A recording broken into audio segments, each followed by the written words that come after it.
السلام عليكم ومرحبا بكم معي في حلقة جديدة من مسلسل عائلتي أو إخوتي، حلقة قبل العرض على دوسام. هذه الحلقة اللي غادي نشوفوا فيها المواجهة ديال سفيان مع سوسن، بحقيقة أنها هي اللي قتلت ليلى ودفعتها من الدروج، وتولكا اللي غادي نشوفوه غادي يدفع حتى هو سوسن من الدروج كيف ما قتلات الأخت ديالو.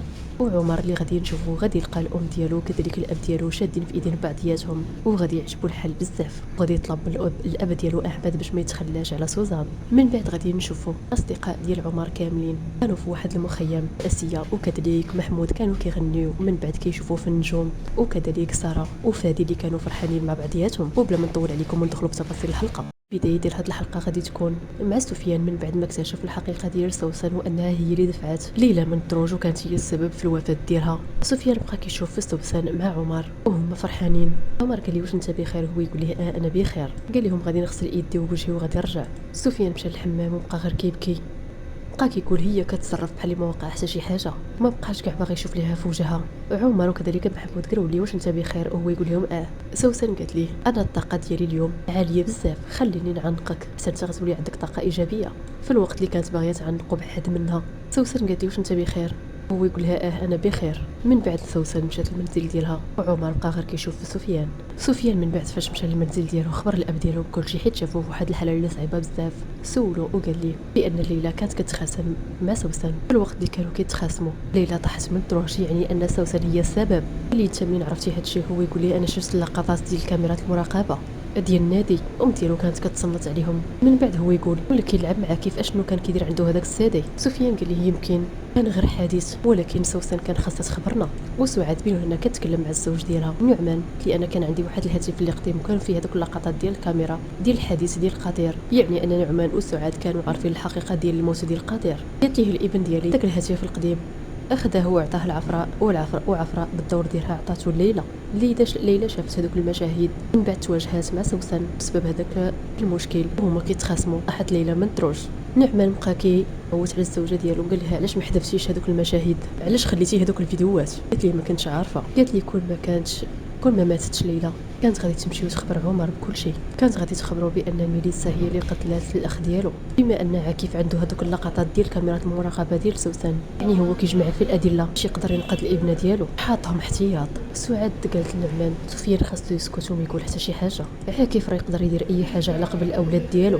من بعد غادي يمشيو للمدرسه، سفيان غادي يتواجه مع سوسن، قال لها انا عرفت بانك انت اللي دفعتي ليلى من الدروج. في ديك اللحظه سوسن تصدمات، قال لها انا شفت لا فيديو وعرفت كل شيء. سوسن قالت لي اشنو شفتي؟ على اين فيديو كتكلم؟ سفيان وهو كيبكي قال لها بلا ما تكذبي عليا، انا كنقول لك انني شفت كل شيء في البيسي ديال عاكف، شفت الكاميرات المراقبه ديال النادي وعرفت كيفاش ماتت ليلى.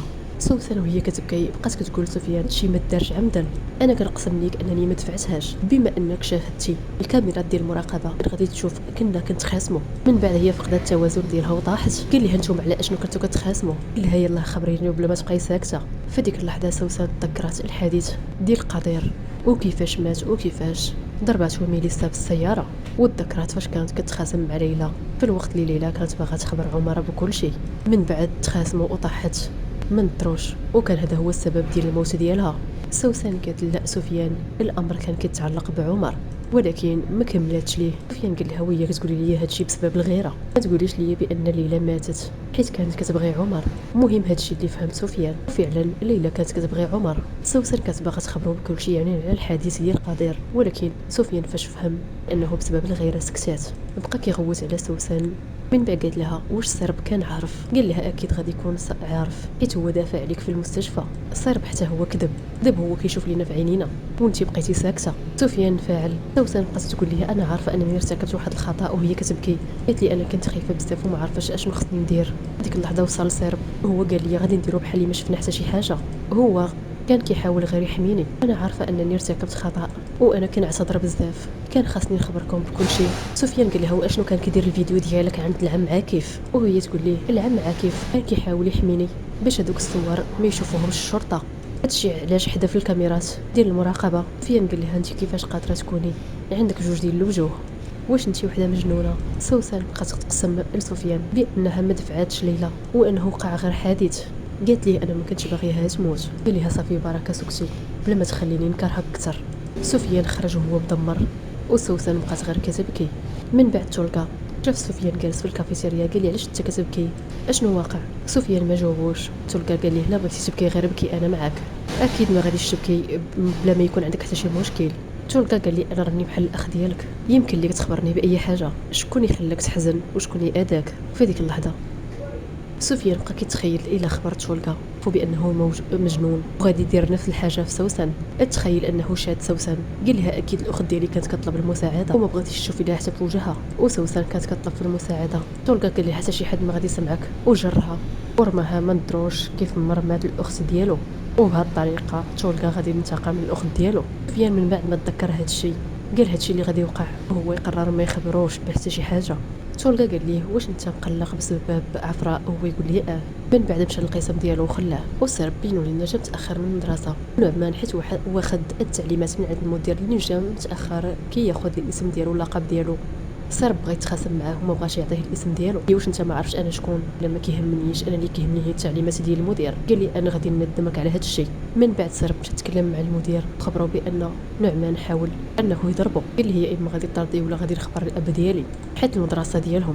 المدير مشى تكلم مع نعمان، المهم نعمان خبروا بكل شيء بانه جا معطل كان باغي ياخذ الاسم ديالو والكنيه ديالو والتوقيع ديالو، كي هو ما بغاش. قال له هو خبرني بان هاد المدرسه ديال الاب ديالو هو غادي يطردو. نعمان قال للمدير واش انت غطردني بسبب هاد الشيء؟ هو يقول ليه لا، انت درتي غير الواجب ديالك. من بعد سرب اتصل بالاب ديالو وخبروا بكل شيء بان العامل اللي عنده في المدرسه حاول انه يطردو حيت جا متاخر. واحمد بالدور ديالو اتصل بالمدير وخبروه باش يطرد هذاك العامل، وما كانش عارف بانه نعمان. وهي المدير خبر نعمان. صرب كان فرحان. الاولاد سمعوا هذا الشيء كامل، عمر وكذلك ساره قالوا ليه واش انت ما كتحشمش من راسك؟ سفيان مشى عند صرب قال لي واش الاب ديالي يتعامل معاك بقساوه؟ هو يقول لي ليه انت غادي تشوف القساوه وهو يضربوا لوجهه. المهم نعمان مشى من المدرسه بسبب صرب هو اللي طردو. واحمد غادي نشوفوه وصل وسوزان للمنزل ديالها شكراتو. من بعد قال لها بغيت نخبرك واحد الحاجه. احمد قال لها عا كيف فيه واحد الميزه زوينه بزاف، وانه كيقول كل شيء دقه واحده. هاد الميزه كتعجبني، هادشي علاش حتى انا شديها في يدها وقال لها بغيت نشوفك بزاف ديال المرات. قال لها واش نقدروا نرجعوا مع بعضياتنا مره اخرى؟ سوزان كانت فرحانه، وفي نفس الوقت عمر كان راجع للمنزل ديالو وهو يشوف الاب والام ديالو شادين في ايدين بعضياتهم. كان فرحان ليهم.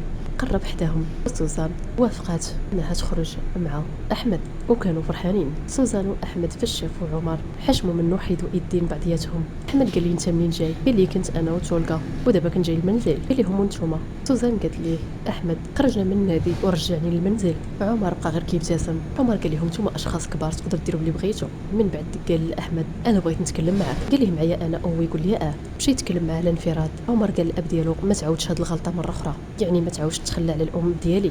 قال لي حيت هذيك المراه ما بقاتش غير بوحدها، دابا راه عندها ابن. احمد قال لي انا فاهمك، غير كون هاني هادشي ما غاديش يوقع مره اخرى. عمر من بعد مشى. سوزان سولات احمد قالت لي اشنو قال لك؟ وهو يقول لها قال لي عندك تخلى على الام ديالي، انا دابا راني كاين معاها. من بعد غادي نشوفوا اصدقاء كاملين داروا واحد النزهه، داروا مخيم في الغابه وكانوا فرحانين. المهم كانوا باغيين يشاهدوا النجوم مع بعضياتهم، كانوا مجموعه لي كوبل كاملين.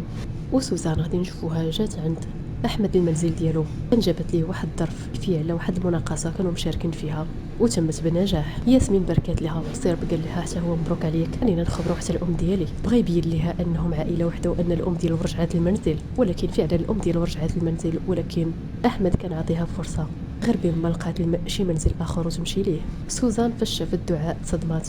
دعاء قالت لاحمد واش عندنا ضيفه غير خبرتيني من قبل. رحبت بسوزان. دعاء قالت لي حنا غادي نتناولوا العشاء ديالنا، واش تقدري تنضمي لينا كعائله؟ قالت لي هلا بالصحه والراحه، انا جي غير جبت واحد الظرف. احمد بغى يوصلها وهي تقول لي هلا. سوزان تقلقات حيت الناس بانهم رجعوا لبعضياتهم.